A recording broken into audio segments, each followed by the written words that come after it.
1. Perhatikan gambar berikut. Dampak kondisi infrastruktur terhadap interaksi antar ruang seperti tampak pada gambar adalah A. Meningkatnya interaksi antar ruang, karena persaingan dagang menurun, B. Meningkatnya interaksi antar ruang, karena permintaan barang menurun, C. Menurunnya interaksi antar ruang, karena waktu pengiriman bertambah, D. Menurunnya interaksi antar ruang, karena upah tenaga kerja meningkat.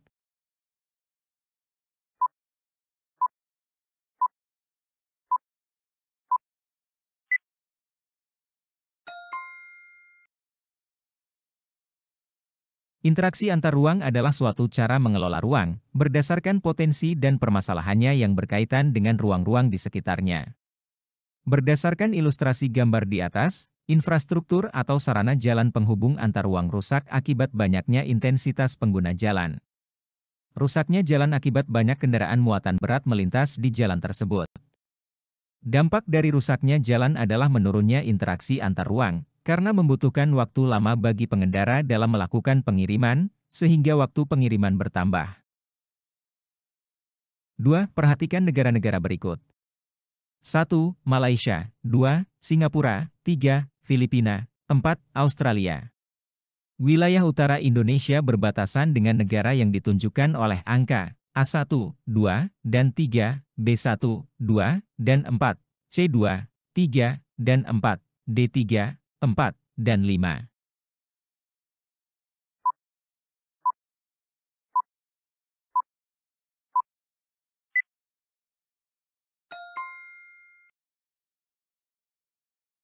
Satu bagian barat, berbatasan dengan Samudera Hindia, 2 bagian timur, berbatasan dengan Samudera Pasifik, 3 bagian utara, berbatasan dengan negara yaitu Malaysia, Filipina, Singapura, dan Laut Cinta Selatan, 4 bagian tenggara, berbatasan dengan benua Australia, 5 bagian barat laut, berbatasan dengan benua Asia.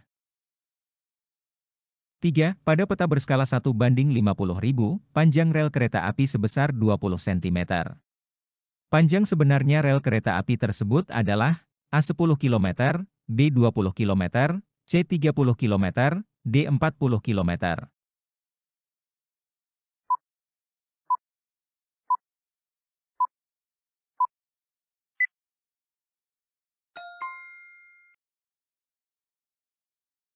Panjang sebenarnya sama dengan panjang peta dikali skala. 20 cm dikali 50.000 sama dengan 1 juta cm. Karena 1 km sama dengan 100.000 cm, maka panjang sebenarnya sama dengan 1 juta cm dibagi 100.000 cm per kilometer, sama dengan 10 km. 4. Interaksi sosial dianggap penting dan tidak dapat dihindari dalam kehidupan masyarakat karena A. Masyarakat memiliki kepentingan berbeda-beda, B. Interaksi sosial berpotensi mengembangkan kelompok sosial, C. Manusia merupakan makhluk sosial yang membutuhkan orang lain, D. Manusia memiliki potensi dalam diri yang tidak dimiliki oleh orang lain.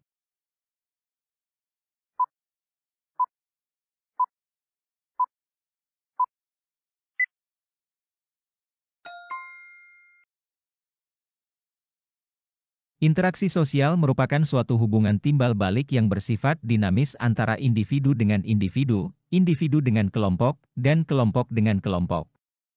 Interaksi merupakan salah satu unsur penting dalam masyarakat. Hal ini dikarenakan interaksi sosial dapat memengaruhi berbagai kehidupan masyarakat. Seperti yang diketahui, bahwa manusia merupakan makhluk sosial yang tidak bisa hidup sendiri. Oleh karena itu mereka membentuk kelompok-kelompok dan menjalin hubungan interaksi untuk memenuhi berbagai kebutuhannya. 5. Faktor yang berpengaruh terhadap dinamika penduduk di suatu wilayah adalah A. Migrasi, transmigrasi, dan urbanisasi, B. Kelahiran, urbanisasi, dan transmigrasi, C. Kelahiran, kematian, dan migrasi, D. Kematian, migrasi, dan urbanisasi.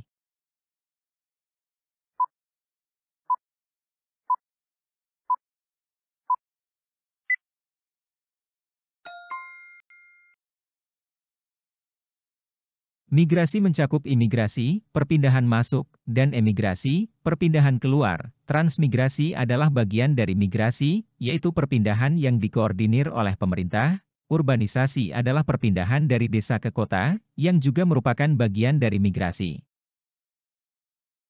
6. Siti seorang ibu rumah tangga dengan 2 anak yang masih kecil. Penghasilan suaminya yang pas-pasan untuk makan, mendorong Siti untuk mencari penghasilan tambahan sebagai pencuci pakaian di rumah orang.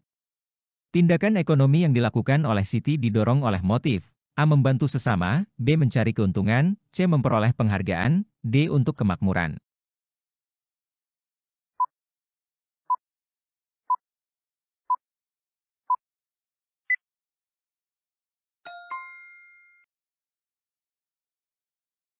Motif ekonomi adalah segala sesuatu yang mendorong manusia untuk melakukan tindakan atau kegiatan ekonomi.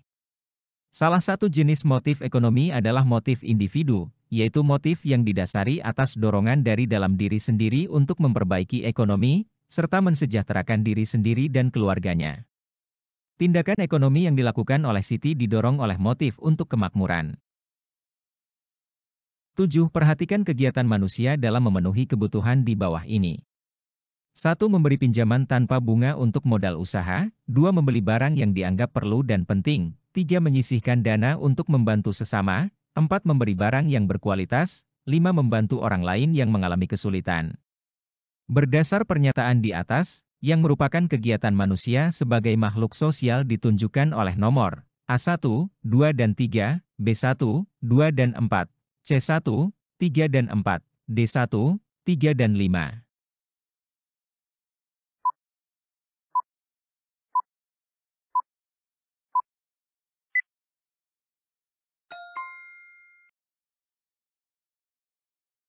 Manusia akan selalu membutuhkan manusia lain untuk berinteraksi dan juga untuk memenuhi kebutuhan-kebutuhannya dalam lingkungan sosial.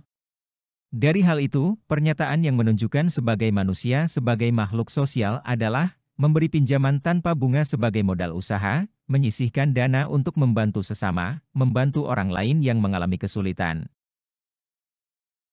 8. Perhatikan fungsi uang di bawah ini. Fungsi asli uang ditunjukkan oleh nomor A1, B2, C3, D4.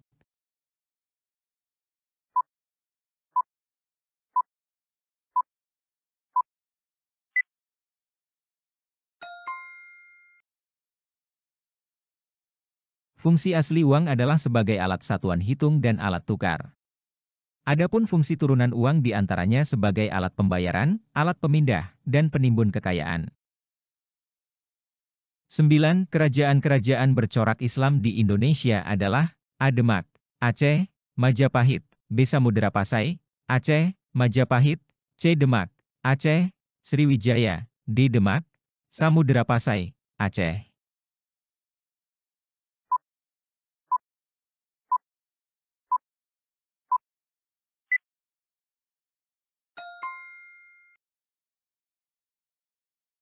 Berikut merupakan kerajaan-kerajaan bercorak Islam di Indonesia, yaitu 1. Kerajaan Samudera Pasai, 2. Kerajaan Malaka, 3. Kerajaan Aceh, 4. Kerajaan Demak, 5. Kerajaan Mataram Islam, 6. Kerajaan Banten, 7. Kerajaan Goa Tallo, 8. Kerajaan Ternate dan Tidore.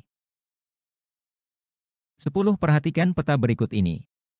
Dari gambar di atas Kerajaan Demak terletak pada nomor A4, B3, C2, D1.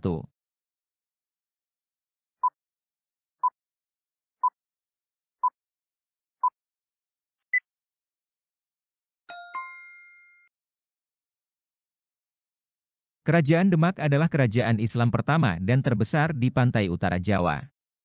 Kesultanan ini didirikan sekitar abad ke-15 Masehi, oleh Raden Patah yang merupakan keturunan Raja Brawijaya V, raja terakhir dari Kerajaan Majapahit. Lokasi ibu kota Demak, yang pada masa itu berada di tepi laut, berada di Kampung Bintara. Kampung Bintara pada saat ini telah menjadi bagian kota Demak di Jawa Tengah. 11. Kawasan Asia Tenggara terletak di antara dua samudra yaitu Samudra Hindia dan Samudra Pasifik. Potensi ekonomi yang dapat dikembangkan negara-negara di kawasan Asia Tenggara adalah A. Kawasan ASEAN berada pada jalur perdagangan, B. Kawasan ASEAN rawan terjadi bencana gempa, C. Kawasan ASEAN mengalami 4 kali pergantian musim, D. Sebagian besar kawasan ASEAN beriklim tropis.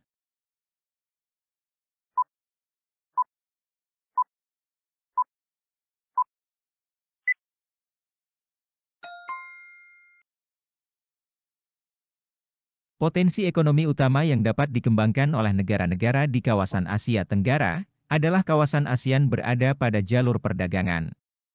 Posisi strategis ini memberikan peluang besar bagi pengembangan sektor perdagangan, pariwisata, perikanan, dan pertanian.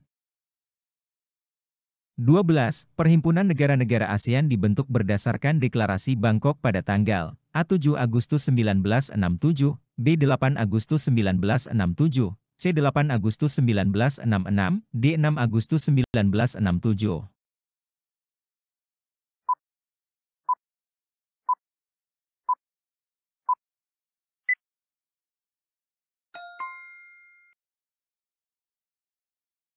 ASEAN didirikan pada tanggal 8 Agustus 1967 melalui penandatanganan Deklarasi Bangkok di Thailand. 5 negara pendiri ASEAN adalah Indonesia, Malaysia, Thailand, Singapura, dan Filipina. 13. Krisis ekonomi di suatu negara mengakibatkan berbagai persoalan. Salah satunya adalah banyak pegawai yang diberhentikan sehingga bekerja dengan posisi yang lebih rendah di tempat kerja baru. Si A yang dulunya menjadi manajer di suatu perusahaan terkena PHK, sehingga saat ini menjadi staf di perusahaan lain. Gejala sosial ini termasuk mobilitas sosial, A vertikal ke bawah, B vertikal ke atas, C antar generasi, D intragenerasi.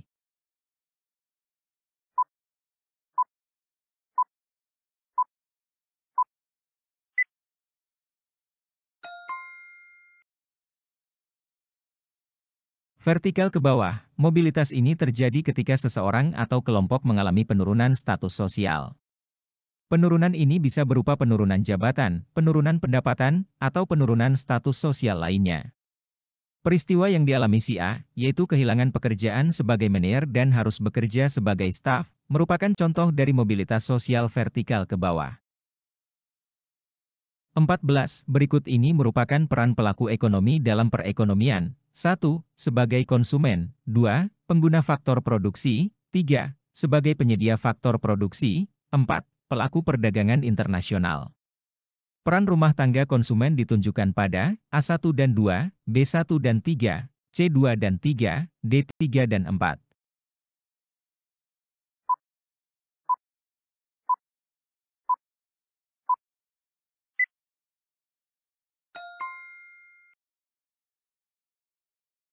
Peran RTK, rumah tangga konsumen, dalam perekonomian, diantaranya, sebagai konsumen, penyedia faktor produksi, menerima balas jasa dari produsen, membayar pajak kepada pemerintah.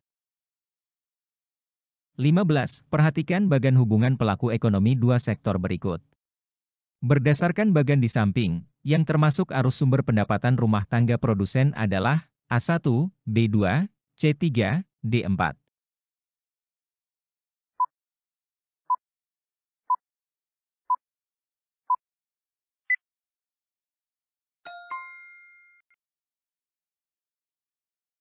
Pada bagian di atas, arus sumber pendapatan rumah tangga produsen ditunjukkan oleh nomor 4, karena nomor 4 menunjukkan kegiatan, penjualan barang dan jasa. Sementara itu, bagian nomor 1, 2 dan 3 menunjukkan arus sumber pendapatan konsumen. 16. Perhatikan gambar berikut. Kegiatan yang dilakukan rumah tangga pemerintah melalui badan usaha milik negara Pertamina, dalam hal ini peran pemerintah sebagai A. Regulator, B. Produsen, C. Konsumen, D. Distribusi.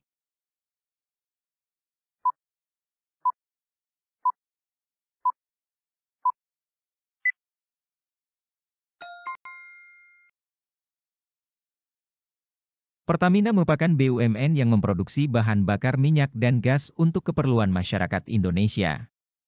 Pertamina juga merupakan satu-satunya perusahaan di Indonesia yang memproduksi bahan bakar minyak, BBM. Dengan demikian, peran rumah tangga pemerintah melalui BUMN Pertamina adalah sebagai produsen, karena pemerintah melalui BUMN Pertamina menjadi perusahaan yang memproduksi barang berupa bahan bakar minyak, BBM.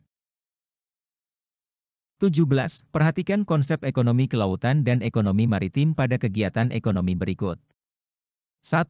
Kegiatan di pesisir, lautan serta darat yang menggunakan sumber daya alam. 2. Jasa-jasa lingkungan kelautan untuk menghasilkan barang dan jasa. 3. Transportasi laut, industri galangan kapal dan perawatannya. 4.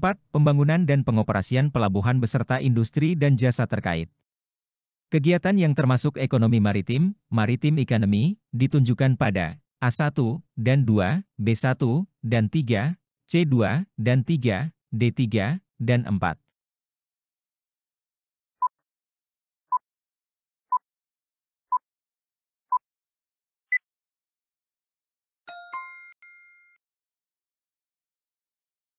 Ekonomi maritim adalah segala kegiatan ekonomi yang berhubungan dengan perairan atau kelautan. Biasanya ekonomi maritim berhubungan dengan perkapalan dan pelabuhan. Kegiatan yang termasuk ke dalam diantaranya transportasi laut, pembuatan kapal, pembangunan dan pengoperasian pelabuhan. 18. Sistem tanam paksa dijalankan oleh pemerintah kolonial Belanda sejak tahun 1830. Tujuan pemerintah kolonial Belanda menjalankan sistem tanam paksa adalah A. Memanfaatkan wilayah kosong yang ada di Indonesia, B. Merebut dominasi ekonomi dari tangan Inggris dan Perancis, C. Mengenalkan sistem pertanian modern kepada rakyat Indonesia, D. Mendapatkan komoditas ekspor yang laku di pasaran dunia.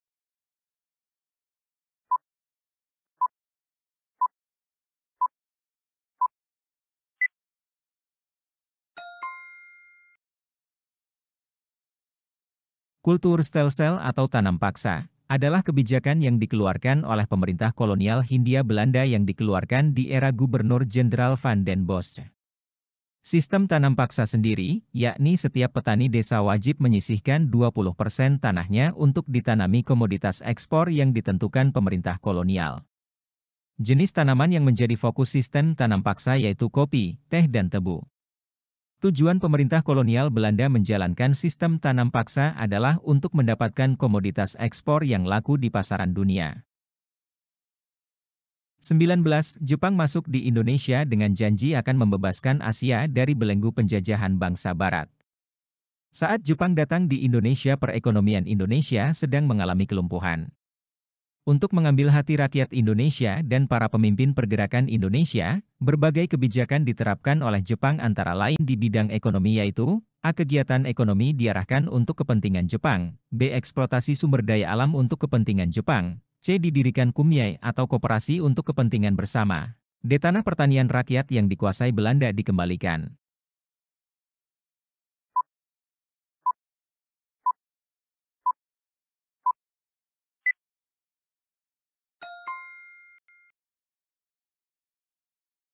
Saat Jepang menduduki Indonesia, mereka menerapkan berbagai kebijakan untuk menarik simpati rakyat, termasuk di bidang ekonomi. Salah satu kebijakan Jepang adalah mendirikan kumyai, yaitu koperasi yang bertujuan untuk membantu rakyat dalam memenuhi kebutuhan ekonomi mereka. Namun, meskipun tampak menguntungkan bagi rakyat, pada kenyataannya kumyai lebih banyak dimanfaatkan untuk kepentingan Jepang dengan cara mengendalikan hasil produksi pertanian dan distribusi barang. 20. Perhatikan nama-nama tokoh berikut ini. Tokoh-tokoh bangsa Indonesia yang merumuskan naskah proklamasi ditunjukkan oleh angka A1, 2 dan 3, B1, 3 dan 4, C2, 3 dan 4, D3, 4 dan 5.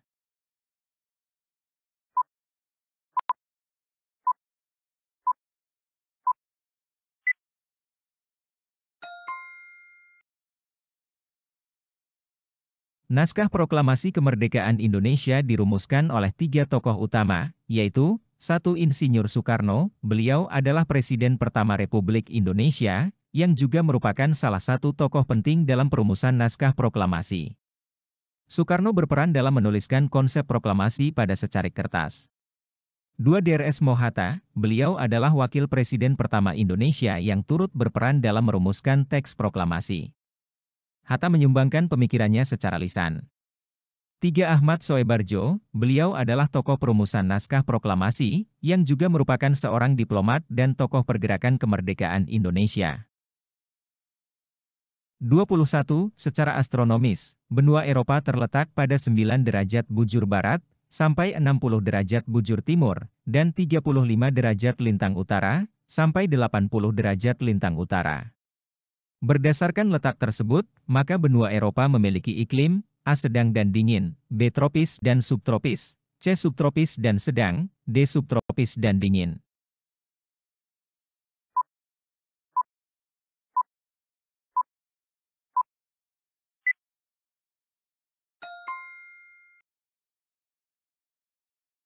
Berdasarkan letak astronomisnya, benua Eropa memiliki iklim sedang dan dingin. Iklim ini dipengaruhi oleh letak lintang, keberadaan lautan, dan arus hangat.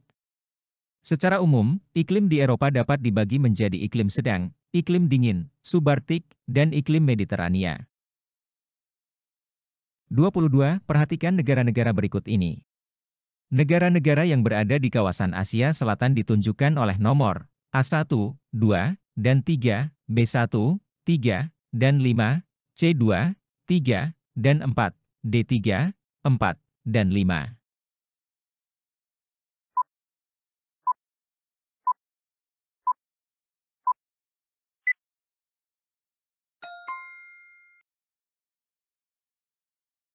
Benua Asia dibagi menjadi beberapa kawasan berdasarkan perbedaan kebudayaannya. Salah satunya adalah kawasan Asia Selatan. Kawasan Asia Selatan terdiri atas 7 negara, yaitu India, Sri Lanka, Nepal, Bhutan, Pakistan, Maladewa, Maldives, dan Bhutan. 23. Perhatikan gambar berikut ini. Jenis hewan yang dapat ditemukan pada wilayah yang ditunjukkan oleh huruf X adalah A. Walabi dan anoa, B. Armadillo dan terenggiling, C. Kanguru dan alpak, D. Walabi dan kanguru.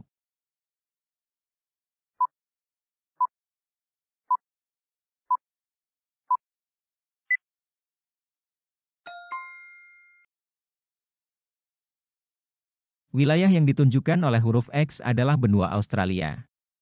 Hewan yang dapat ditemukan di wilayah ini adalah hewan tipe Australis. Contohnya adalah kanguru, walabi, koala, cendrawasih, merak, dan lain-lain.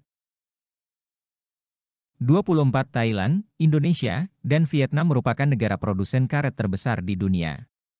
Getah karet bermanfaat bagi kehidupan manusia, yaitu A sebagai bahan baku mebel, B sebagai bahan baku makanan ringan, C sebagai bahan baku pembuatan ban, D berfungsi menyerap karbon dioksida di udara.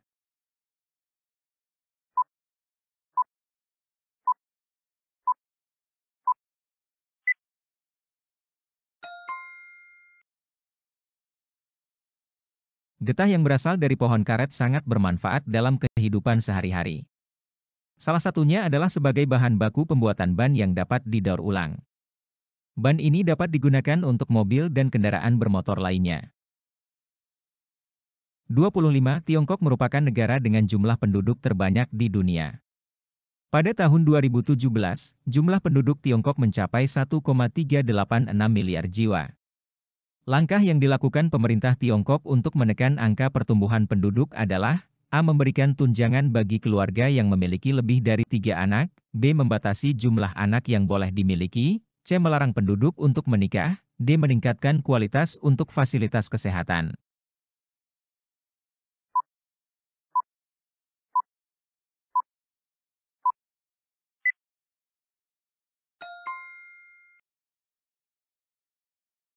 Angka kelahiran penduduk di Tiongkok sangat tinggi dan hal ini berpengaruh pada jumlah penduduk di negara ini.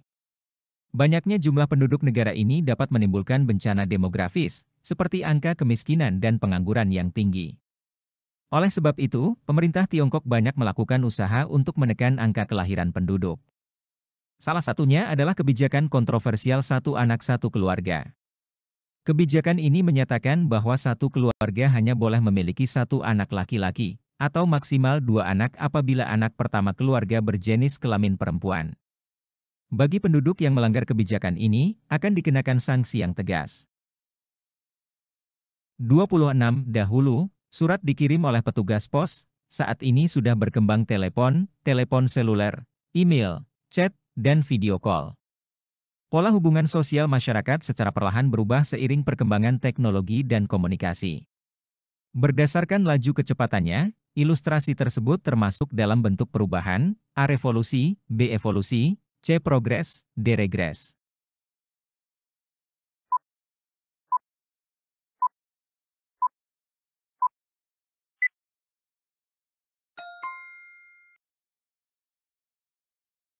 Perubahan yang terjadi dalam ilustrasi berlangsung secara bertahap dan membutuhkan waktu yang lama, sehingga termasuk dalam perubahan evolusi.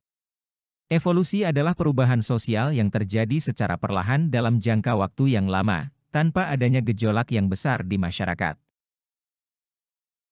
27. Globalisasi tentunya akan memberikan dampak di setiap bidang kehidupan.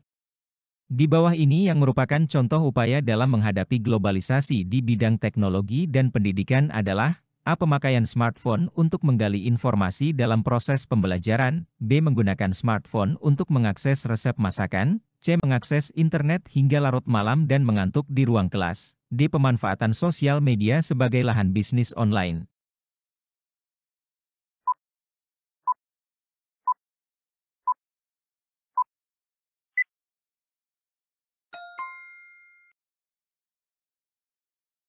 Perkembangan ilmu pengetahuan mendukung teknologi yang ada untuk dapat diperbarui, agar bisa menghasilkan kemudahan-kemudahan baru bagi kehidupan sosial kita. Pemanfaatan teknologi tepat guna yang sesuai dengan kebutuhan, tidak hanya menjadi upaya yang dilakukan dalam menghadapi globalisasi teknologi itu sendiri, melainkan dapat digunakan sebagai upaya menghadapi globalisasi di bidang kehidupan lainnya. Seperti misalnya penggunaan teknologi melalui smartphone untuk menggali informasi dalam proses pembelajaran dapat meningkatkan efisiensi dan efektivitas pembelajaran.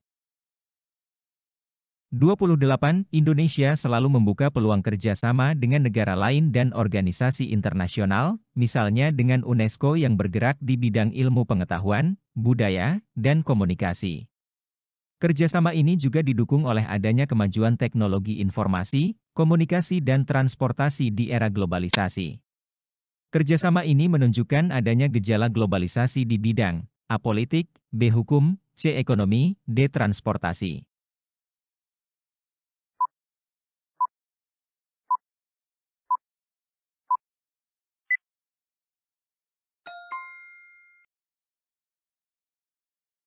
Kerjasama antara Indonesia dengan negara lain dan organisasi internasional seperti UNESCO dalam bidang ilmu pengetahuan, budaya, dan komunikasi merupakan bagian dari globalisasi ekonomi. Hal ini ditandai dengan adanya pertukaran pengetahuan, budaya, dan informasi yang pada akhirnya dapat mendorong pertumbuhan ekonomi. 29. Saat ini, tak jarang dijumpai remaja Indonesia mengikuti cara berpakaian ataupun perilaku selebriti dari berbagai belahan dunia. Hal ini dapat berdampak pada perilaku remaja seperti tidak mementingkan budaya lokal. Kasus tersebut menunjukkan bahwa dampak negatif globalisasi dalam kehidupan sosial budaya adalah: A. Masuknya banyak tenaga kerja asing yang mendominasi tenaga kerja lokal, B. Menumbuhkan sikap toleransi antar masyarakat, C. Mudah terpengaruh budaya luar hingga cenderung melupakan budaya lokal, D. Memahami konsep multikulturalisme.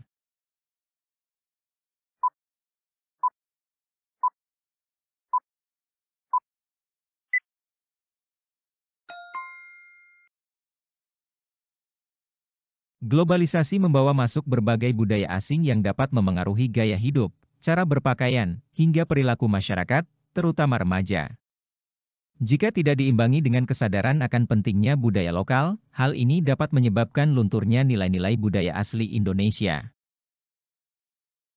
30. Kenaikan harga BBM mempengaruhi kenaikan berbagai tarif dan harga kebutuhan pokok masyarakat. Apabila realitas tersebut dikaitkan dengan perubahan sosial, dapat ditarik kesimpulan bahwa A. Masyarakat mengalami perubahan kecil akibat kenaikan harga BBM, B. Kenaikan harga BBM menimbulkan perubahan besar, C. Kenaikan harga kebutuhan pokok memicu perubahan evolusi, D. Kenaikan BBM membawa perubahan progres bagi masyarakat.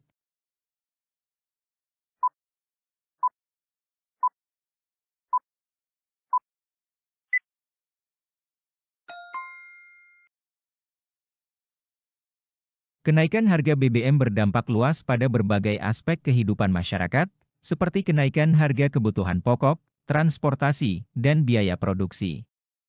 Dampak ini menyebabkan perubahan sosial dan ekonomi yang signifikan, sehingga tergolong sebagai perubahan besar dampaknya bagi masyarakat.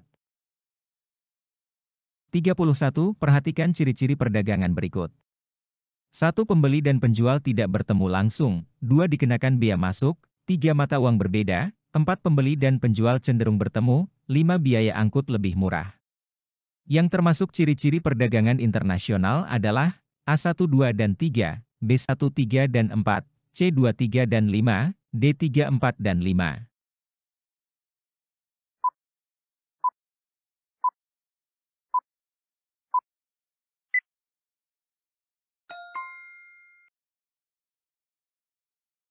Pembeli dan penjual tidak bertemu langsung benar, karena transaksi sering dilakukan melalui perantara atau platform digital, dikenakan bea masuk benar, karena barang impor biasanya dikenakan pajak bea oleh pemerintah, mata uang berbeda benar, karena transaksi antar negara melibatkan mata uang yang berbeda.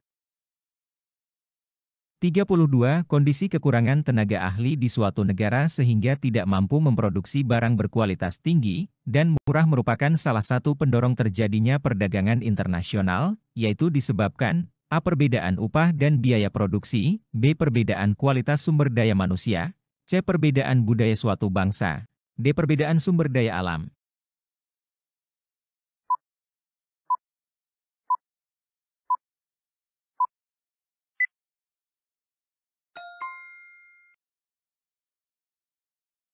Kondisi kekurangan tenaga ahli di suatu negara berhubungan dengan keterampilan dan kualitas sumber daya manusia. Jika suatu negara tidak memiliki tenaga ahli yang cukup, mereka akan kesulitan memproduksi barang berkualitas tinggi dan murah, sehingga harus mengimpor dari negara lain. 33. Kebijakan pengekspor menjual barang di luar negeri dengan harga yang lebih murah daripada di dalam negeri, merupakan salah satu hambatan dalam perdagangan internasional yaitu A. Proteksi, B. Kuota, C. Tarif, D. Dumping.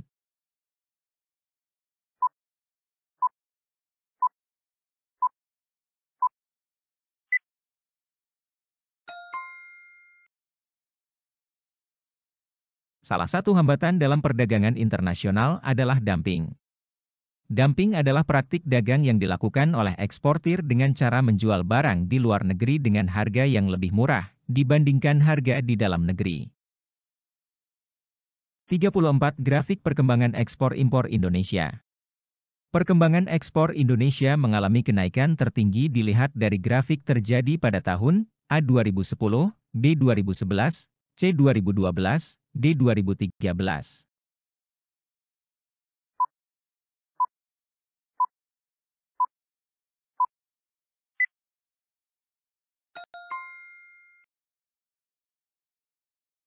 Grafik perkembangan ekspor Indonesia mengalami kenaikan tertinggi, dilihat dari grafik terjadi pada tahun 2010. Hal itu dapat dilihat di mana garis menunjukkan garis yang naik. 35. Peluang produk masyarakat Indonesia menembus pasar internasional sangat besar, karena didukung oleh A. Kekayaan sumber daya alam, sumber daya manusia, dan budaya yang melimpah. B. Letak wilayah yang strategis sebagai jalur utama perdagangan internasional. C. Adanya kemajuan di bidang ilmu pengetahuan dan teknologi. D. Kemampuan melakukan efisiensi produksi sehingga memiliki daya saing tinggi.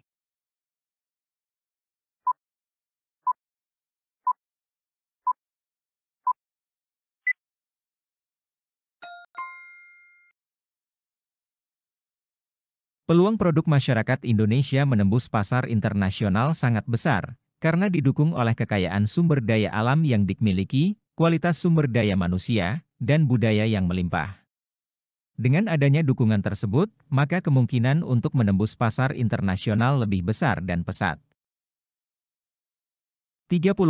Pada akhir tahun 1944, Jepang mulai terdesak dalam Perang Asia Pasifik, kemudian memberikan janji kemerdekaan kepada Indonesia.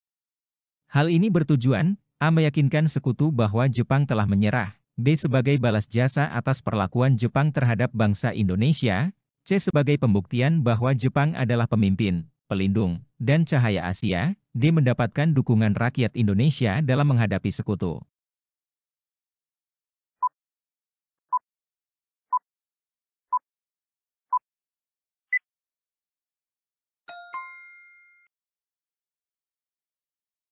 Pada akhir tahun 1944, Jepang mulai terdesak dalam Perang Asia Pasifik akibat serangan sekutu. Untuk mendapatkan dukungan dari rakyat Indonesia dalam menghadapi sekutu, Jepang memberikan janji kemerdekaan. Tujuan utamanya adalah agar rakyat Indonesia tetap berpihak kepada Jepang dan membantu mereka dalam perang. 37. Masa ketika pemerintah menggunakan UDS 1950 sebagai undang-undang negara disebut A. Demokrasi parlementer, B. Demokrasi terpimpin, C. Demokrasi Pancasila, D. Demokrasi liberal.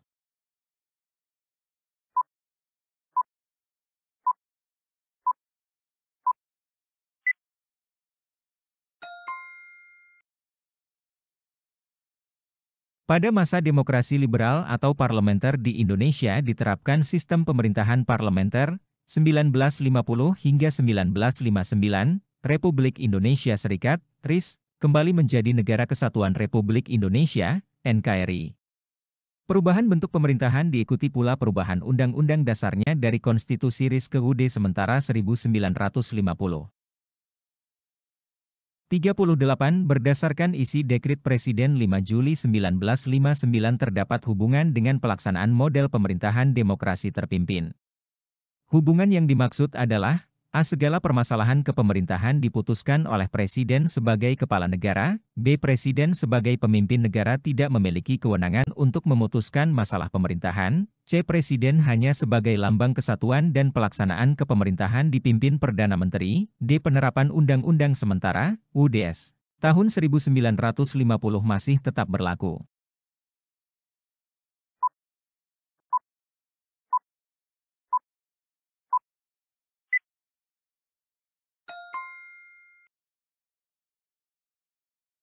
Dekrit Presiden 5 Juli 1959 dikeluarkan oleh Presiden Soekarno, sebagai respons terhadap kegagalan konstituante dalam merumuskan konstitusi baru. Dekrit ini membubarkan konstituante dan menyatakan kembali berlakunya UUD 1945, yang sekaligus mengakhiri sistem demokrasi liberal dan menggantikannya dengan demokrasi terpimpin. Dalam sistem ini, Presiden memiliki kewenangan yang sangat besar dalam pemerintahan, termasuk dalam pengambilan keputusan. 39. Perhatikan ciri-ciri kehidupan bangsa Indonesia berikut ini. 1. Prioritas pembangunan pada sektor maritim dan infrastruktur. 2. Tercapainya masyarakat madani terutama peran ormas dan pers. 3. Kehidupan politik berbasis demokrasi dan penegakan hukum. 4. Penerapan konsep dui fungsi ABRI secara konsisten. 5. Prioritas pada pembangunan pertanian sehingga berhasil melakukan swasembada pangan. 6. Keberhasilan menyelenggarakan pemilu sebanyak 6 kali. Yang mencerminkan ciri kehidupan masyarakat Indonesia pada masa Orde Baru adalah A1, 2 dan 3, B1, 3 dan 5, C2, 4 dan 6, D4, 5 dan 6.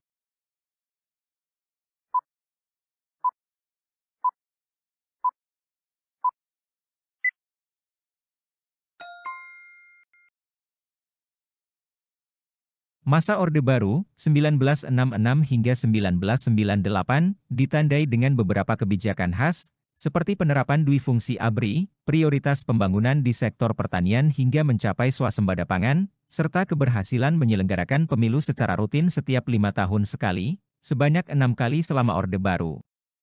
Dari pilihan yang diberikan, ciri-ciri yang mencerminkan kehidupan masyarakat Indonesia pada masa Orde Baru adalah 4. Penerapan konsep dui fungsi ABRI secara konsisten. 5. Prioritas pada pembangunan pertanian sehingga berhasil melakukan swasembada pangan. 6. Keberhasilan menyelenggarakan pemilu sebanyak 6 kali. 40. Latar belakang lahirnya reformasi ditandai dengan krisis ekonomi dan politik pada akhir pemerintahan Orde Baru yang terjadi karena A. Pertumbuhan ekonomi tidak menunjukkan peningkatan, fundamental ekonomi rapuh. B. Terbentuknya mentalitas dan budaya korupsi, dan reaksi terhadap kekuasaan otoriter. C. Pembangunan politik tidak berlandaskan GBHN, parpol dikendalikan pemerintah. D. Faktor ketidakpercayaan para donatur dan kreditor terhadap pemerintah.